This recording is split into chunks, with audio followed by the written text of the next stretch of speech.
Hello, welcome to another edition of the Agile Uprising podcast. I'm Andy Cleff, and following up on a solo podcast experiment that Troy did the other week, I'm going to give it a go. Topic that I want to focus on today, the big idea is doing no better. I have a question for you. You feel that your team, your system, the org that you're in is capable of much higher performance than you're currently experiencing? Could the solution be as simple as learning to do no better? Stick with me. We'll find out.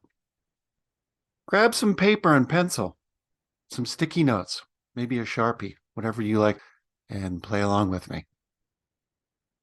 Do some data gathering. In your system, how much of a problem do you have with time management? Some of these ideas come out of Dominica DeGrandis' wonderful book, Making Work Visible. I'll provide a link in the show notes. Grab your pen and stickies. If you don't have them, hit pause, go get them. Write 5 stickies. First one, too much work in progress. That's the first thief of time. Second, unplanned work. Third, conflicting priorities. Number 4, neglected work. And finally, 5, external dependencies. So let me recap them for you. The 5 thieves of time that come out of making work visible: too much work in progress, unplanned work, conflicting priorities, neglected work, and external dependencies. Stack rank these.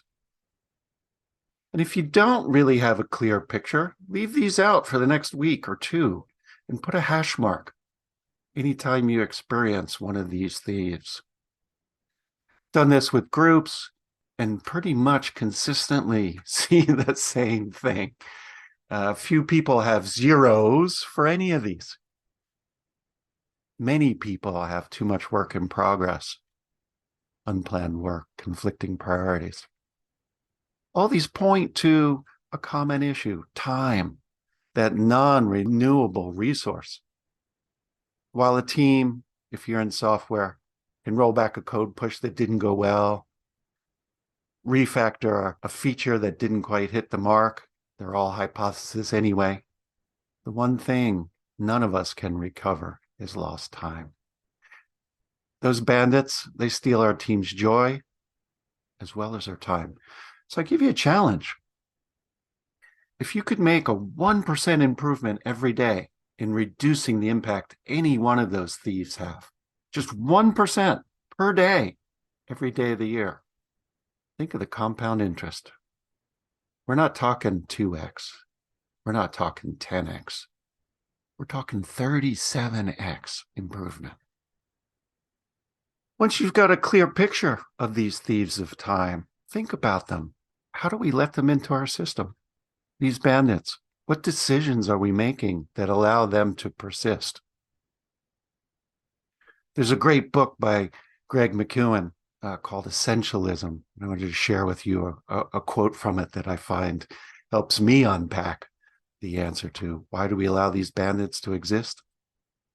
Quote, when people ask us to do something, we can confuse the request with our relationship with them. Sometimes the two seem so interconnected, we forget that denying the request is not the same as denying the person.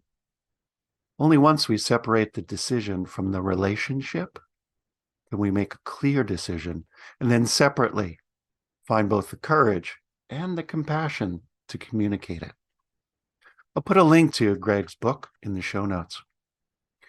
Grab your pad of paper now, or stickies if you like to work in stickies, and take a few minutes and think about the reasons you might say yes, even though you really want to say no. Hit pause. I'll be here when you get back. I'm curious what patterns emerged from your brainstorming. Why do you, an otherwise intelligent person, make the choices that you do in your personal or professional life? I bet what happens just before you want to say no at work? There's a fear. There's a concern. Patterns that I've seen over time, running that question past teams, even at retros, or running this as a workshop. People are afraid of missing out on an opportunity. What if something's discussed and they're afraid of rocking the boat, burning bridges, damaging that relationship, disappointing someone that we like or respect? It's also awkward and ripe with conflict potential. So we fall back to this idea of normative conformity. Go along to get along. Think about what you're giving up when you say yes to someone. And when you think about the trade-off, the more you think about it, it might get easier to say no. If you say yes to the right things and no to everything else, really, I encourage you. There's a wonderful quote from Carrie Fisher. If you're scared, she says, stay afraid, but do it anyway. What's important is action. You don't have to wait to be confident, just do it. And eventually the confidence will follow. If you're in your comfort zone, find that stretch zone. Find the courage to say no. Really, it's okay. It leads to focus and flow. There's a wonderful story in one of the biographies of Steve Jobs where I think Johnny Ives is interviewed, and he talks about every time he bumped into Steve, Steve would ask him, Johnny, what did you say no to today? And it got to a point that Johnny just kept a rolling list, so he wasn't taken by surprise. There's a Jobs quote that when you think about focusing, you think focusing is saying yes. And Jobs goes on and says, no, focusing is about saying no. And he's as proud of the many things we haven't done as the things they have done at Apple. Innovation, he said, was about saying no to 1,000 things. What do we mean by innovation? These new ideas, these creative thoughts, these novel imaginations that provide solutions for new requirements, or even unarticulated needs, or unknown market needs, or known market needs. You know the expression, when everything is important, nothing is. So look at your situation, your business partners, and have a conversation. What is most important? Is it predictability, innovation, continuous improvement? You've got a half a dozen more out of a path to agility that you can think about. Customer satisfaction, quality, speed, market responsiveness, productivity, employee engagement. Have a conversation with your key stakeholders. Put these 9 out on a table. Stack rank them and talk about it. These are the key business outcomes you're driving towards. Each of them have measurable indicators if you're headed in the right direction. Some are leading, some are lagging. Do you have in place instrumentation to give you feedback loops in your journey? Qualitative, quantitative, anything's possible. You know, it's interesting. The word priority came into the English language in the 1400s. And for about 500 years, it was singular. It meant the very first or the prior thing. And it stayed singular until 1900, the start of the Industrial Revolution. Only then did it start to pluralize. And then we started talking about priorities. Maybe we need to go back to the 1400s, right?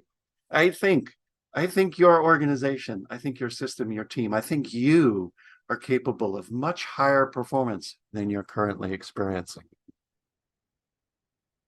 I think if you're feeling burnout and you think that there's high performance to be unlocked, as our friend Brandi Olson says, you're not experiencing real flow. We talked to her on this podcast. She has a wonderful book. I'll provide links to that. But the key, I think, to real flow is minimizing your work in progress. Probably that first bandit has more hash marks than any other. Now, you don't have to change. You can stay the same, but think about the status quo. Is it really that much fun? I love Edwards Deming. He's got a great quote. You've heard it before. It's not necessary to change. Survival is not mandatory. How long can you keep doing what you're doing? How long can your teams, where the focus might be on this past idea that emerged in the 1900s, resources must be utilized. We're living in the past. How many times have you heard the word referring to creative knowledge workers as resources, right? They aren't. Think through Little's Law. Think through any queue you have. The lead time is the work in progress divided by throughput. How can you make people happy? Simply focus on that first thief. Limit your whip. There's so many wonderful videos out there. If you need to share with somebody, we'll put links. You've got Kniberg's the resource utilization trap. You've got his wonderful sticky smiley note talking about one piece flow. There's also a wonderful TEDx about the efficiency paradox.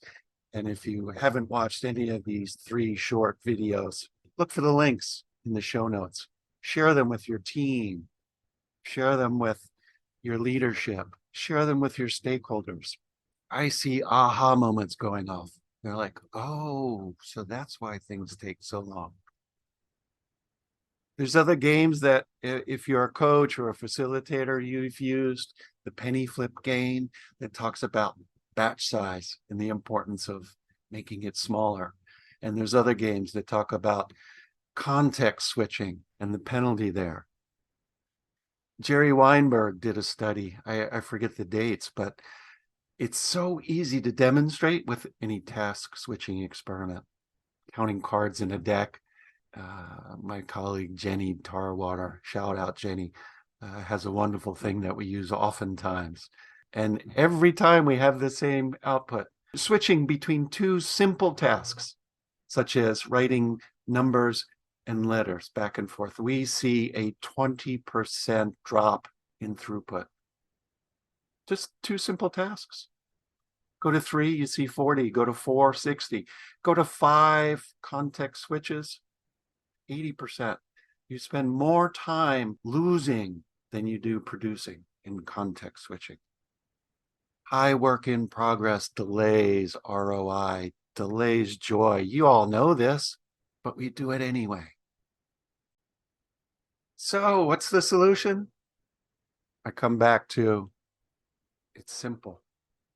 Borrowing from a favorite author, Annie Lamott. No, it's a complete sentence. There's a freedom in setting boundaries. Sometimes the right response to a request is no. Maybe yes and no are the wrong words or the wrong responses, particularly if you're trying to initiate a conversation. I want to talk a bit, just briefly, about one of my least favorite activities. Maybe it's yours as well. Meetings, bloody meetings. What if you eliminated meaningless or unproductive meetings? Replace them with space to think, to work on the most important thing. I would encourage you, no, challenge you, open up your calendar. What percentage of your total working time is spent in meetings? So let me define what a meeting is. It's when 2 or more people get together for the purpose of achieving a shared goal. Sometimes they're face-to-face, virtual, etc. An act or a process of coming together. Seminars, conferences, whatever. What percentage of your time is spent in meetings? Good, better, and different. Total. What percentage of your teammates' times is spent in meetings? We could probably do a whole show. In fact, I'll cue something up. Are these good meetings? Or are these bad meetings? There's a simple formula. Power. Is there a clear purpose? Is there a clear outcome? Is there a clear WIFM? What's in it for me? Do we have expectations? Working agreement, start time, end time, preparation. The R is roles. Will everyone who needs to be there actually be there? Who's facilitating? Who's taking notes? Who's talking on which topic? If you find yourself in a great meeting, congratulations. But if you find yourself in one that's not, do you provide feedback gracefully? Do you even put time at the end of the meeting to have feedback? How was this meeting for all y'all? If you're working in or supporting a Scrum team, how many meetings are outside the core events? Now, I'm not talking about team-driven meetings of collaboration, but outside the team sync, the iteration review, the sprint planning, the sprint retrospective or backlog refinement. There's a wonderful video, and again, I'll put a link, Ripley's. There's a meeting for that. So instead of saying yes to yet another meeting, can we use an existing event? There's another great idea around meetings and times that comes out of David Marquet, Leadership is Language. Red time, blue time. But unfortunately, many of us are in purple time. Red time's about doing, reducing variability, completing work. Blue time's about thinking, exploring, learning, improving. Both are needed, but you need to know, which one are we doing today? Is this red time? Is this blue time? Interruptions in our day stink. We talk about context switching. So how do you minimize that? Do you block time on your calendar? Do you turn on DND? I love using Pomodoros. Turn off my distractions. Set up auto replies. Say no to temptation, distraction. Say yes to focus and flow. There's more. There's a wonderful quote from Jessica Sant. This is out there for you, Scrum Masters, coaches, product owners, even team members. If you do exactly what you're told, you're not doing your job. If you're in a command and control situation, you're being told what to do. How do you say no without saying no? In some of our training, we provide I don't want to say a script, but a starting point, a framework for providing a response to that. You're asking me or the team to do X. And I think the outcome you're looking for is Y. We can do Z to meet the same outcome with better, fill in the blank, quality, productivity, compliance, speed, because of fill in the blank. How do you feel about that different approach? There are so many situations where this comes in handy. Give it a test drive. You're asking me to do what? Well, I think the outcome you're looking for is this. We can do it with better results. What do you think? We're going to talk about innovation, which relies on the slack time. I want to start out with a bit of a story, and you may have heard this one along the way. There's a number of different variations. There are two lumberjacks in a wood felling trees. One was going from trunk to trunk nonstop, working up quite a sweat. The other one would cut a tree or two down, take a break, have some water. And this went on through lunchtime. Now, the first decided to work through lunch, noticing that their pile was a bit smaller than their coworkers. The other one ate lunch. After lunch, took a nap, and then resumed working. Late in the afternoon, when the sun's about ready to go down, the first couldn't take it any longer, especially when they noticed they had about half as many trees as their lazy partner. I don't get it, they exclaimed. I'm working my butt off here, and you're taking freaking breaks every other tree. And you even took a nap at lunchtime.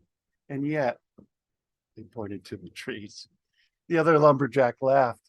What you fail to notice is that every time I took a break, I sharpened my axe.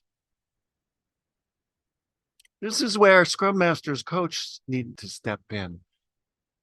How much slack time exists? Just say no to going from tree to tree. Look at the team's sprints if you're doing Scrum. Is there buffer time built in? Look at your load factors. What is your average load factor? Is it 100% of the capacity? Are we back to that resource utilization fallacy? Help them. There's so many benefits of tinker time. Sparked creativity, time to sharpen the axe, cross-team pollination, opportunities for teams to exercise that important autonomy, mastery, purpose, co-learning. There's a reduced risk of burnout. And my favorite, it makes failure with learning acceptable. There's a great book called Slack. I'll put it in the show notes if you want to read more about the benefits of tinker time, the benefits of saying no to 100% load, even 80% load. We're going to start on the next one, saying no to false starts. How do you push back on accepting fuzzy work that gets you to, on your marks, get set, stop? Get a sticky note out. Think about, in your particular context, how frequently do you start and are actually able to get to done? Never? Rarely? Sometimes? Often? Or always? If you aren't where you want to be in terms of starting and finishing, stop starting, start finishing. There's so many tools in our toolbox. I'll just mention a few. I'm not going to go into a great number of details, but at the highest level, are you using lean business cases to decide whether or not to embark on work? At the epic level, how good is it strategically, financially, non-financially? And then did you decide based on your current financial capacity? Can you say no? Not now. Or when you say yes, is it a hell yes, where you're going to go ahead and allocate the capacity to build that first MVP, that first piece to test your hypothesis? Do you have leading indicators so you know whether you should pivot or persevere? When you break that big epic down into features, do you have good feature readiness criteria? Are you using some way to calculate the weighted shorted job first and actually working on what's most important? If you're pulling stories, do you have clear readiness criteria? If you're doing Scrum and you have a sprint, do you have a sprint goal? Do you have no hidden work? Are you doing team confidence votes? All of these things, from epic to feature to story to sprint, look at your definition of ready. And if it's not met, push back. Push back on fuzzy work so that you can stop starting and start finishing. Let me take it up a notch. Is your enterprise ready to make a change? There's a great book that just came out. Bjarte Bogsnes. I garbled his name. Well, it wouldn't be an Agile Uprising podcast if we didn't mess up a name. Bjarte, I'm sorry. We're going to try to get him on a show to talk about his book, Beyond Budgeting, a guide to more adaptive and human organizations. There's a wonderful concept in there about enterprise readiness to actually start work to finish it. It's separating this archaic budget process, separating targets, forecasts, and allocation of resources. We're talking about money and capacity and having the bank always open so that you can fund things that make sense. It's tied into lean business cases and flow of ideas with vision and a high-level strategy. If you separate target forecasting and resource allocations, you get to improve them independently. Talk about starting and finishing. What gets in the way? Budgets run out. There's huge power in here. So stay tuned for a future show where we unpack this. I talked a little bit earlier about normative conformity. One of the reasons we say yes when we want to say no. There's a great idea that David Marquet has shared. I don't know which book it was in, or maybe it wasn't even in a book. It was part of his leadership ladder.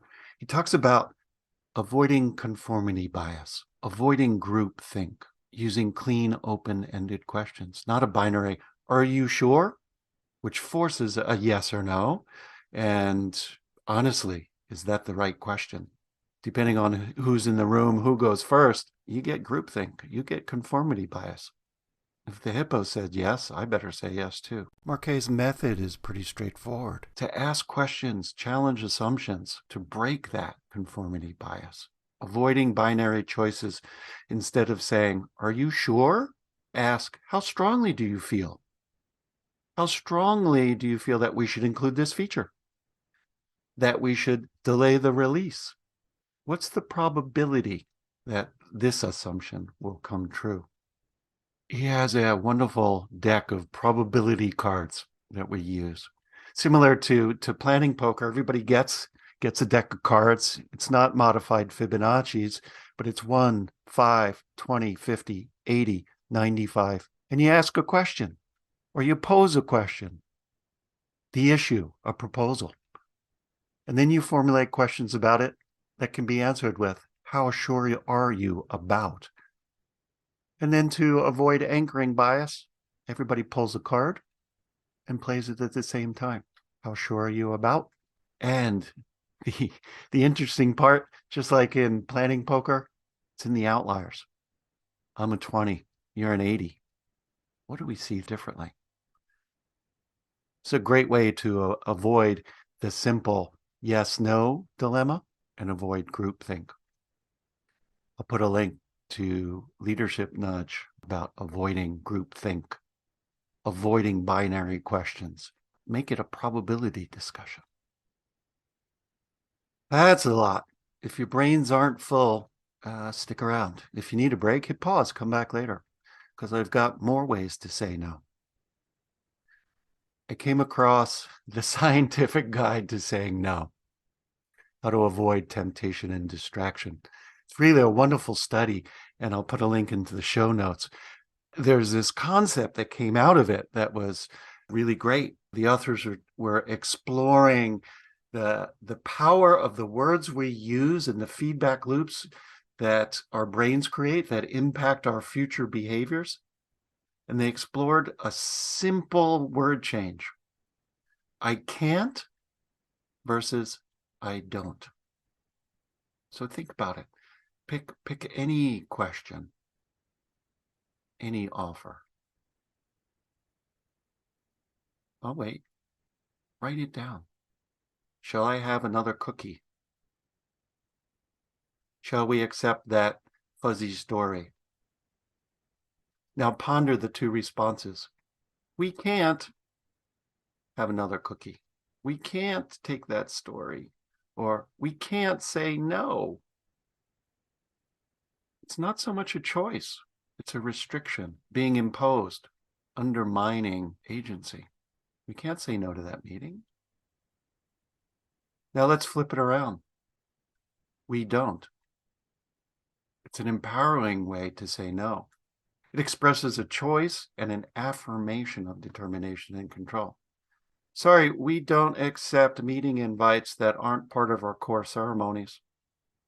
We don't accept stories that don't meet our definition of ready. We don't start sprints that don't meet our team's definition of ready. The words we use create a wonderful feedback loop in our brains. Think about it. And again, I'll put a link to this study, the scientific guide to saying no. Someone offers you a cookie, want to pick your brain. Saying no could be a lot easier than you think. A couple of ideas on how you can explore your personal palette of no. A couple of wonderful responses are, I'm flattered that you thought of me, but I don't have the bandwidth. I'd very much like to help with this, but I'm at my whip limits. There's a no, not me. And how about a not now? Sounds interesting. I'll think about it. I'll get back to you towards end of the day, end of the month, end of the week. You don't have to decide right then and there. Sometimes that rightly timed pause, as Mark Twain says, is the most effective thing. Something I'm working on. Ask any of my coworkers. Practicing the art of pause and ponder before responding. Instead of being controlled by the threat of an awkward silence, count to 3. Or if you're a bit bolder, simply wait for the other person to fill in the void. If you're pushed for a reply, let me check my calendar, I'll get back to you. Or if you need an answer right now, I have to say no, but if you can wait, I'll give it some more thought. You can be a naysayer without becoming a naysayer. Practice the art of finding something positive. Reframe to spot a glimmer of hope. Maybe it's as simple as the improv. Yes, and what should I deprioritize to take that into my queue? There's another great idea that comes out of Marquet's work, embracing dissent. And if you're in a place where dissent isn't accepted readily, maybe you ritualize it. Ritual dissent. There's a pack of cards. I wish they go digital, David. Dissent cards, black and red cards, where there's a limited number of black, which are okay. We encourage. Let's pursue it in a positive way. But there are red cards, stop cards, with questions, and you can pull them that force a discussion to embrace dissent. No often is taken as dissent, so embrace it, explore it, use it to work towards focus, flow. So I know that's a lot of ideas. They're all captured in one form or another with links in the show notes. But what are you going to do with those ideas? How are you going to turn them into something that you can practice? Grab a piece of paper. Come up with 3 to 6 behaviorally based experiments that are specific, observable, repeatable, and write down, what is it you're going to try? Where are you going to try it? When are you going to try it? And if you're going to do it with someone else, who is that person? Come up with at least one experiment that you can do tomorrow, next week, next month, over the next quarter. Make a resolution to say yes to change. That status quo, if it's not where you want it to be, see if you can fix it. With any change of habits, behaviors, you're going to be creating a new discipline. And these changes, sometimes they stick, sometimes they don't. Say yes to grace. Say no to perfection. Just get started. Be brave. Be brave. And someone who bravely dares must sometimes risk a fall. Here's some things that I'm working on for change. Step 1, I catch myself after the fact. Shit, did it again. Yep. Step 2, catch myself in the act. I am in the process of. Step 3, which I hope to get to someday, think about it before I act. Oh, and that rainbow with unicorns at the end, step 4, say and act without even thinking about it. It's become muscle memory. But this is a loop through all of these steps. 1, 2, 3, 4, rinse and repeat. Damn it, did it again. Well, it's not about perfection. It's about practice. But imagine that 1% improvement every day. Find the courage. Dare to choose. Eliminate that flood of competing priorities. Limit the work in progress. Reduce your batch size. Reduce organizational multitasking. You'll improve the flow of value. You'll focus on meaningful business outcomes, all through a single 2-letter word. And to quote Hamlet, Act 3, Scene 2, line 92. No. Thanks for listening. Thanks for sticking through here with me. If you like this show, if you hated this show, open to feedback, add some comments, or jump on our Discord server and join the conversation. Check out the show notes for full links. Again, thanks for listening. This is the Agile Uprising podcast, signing out.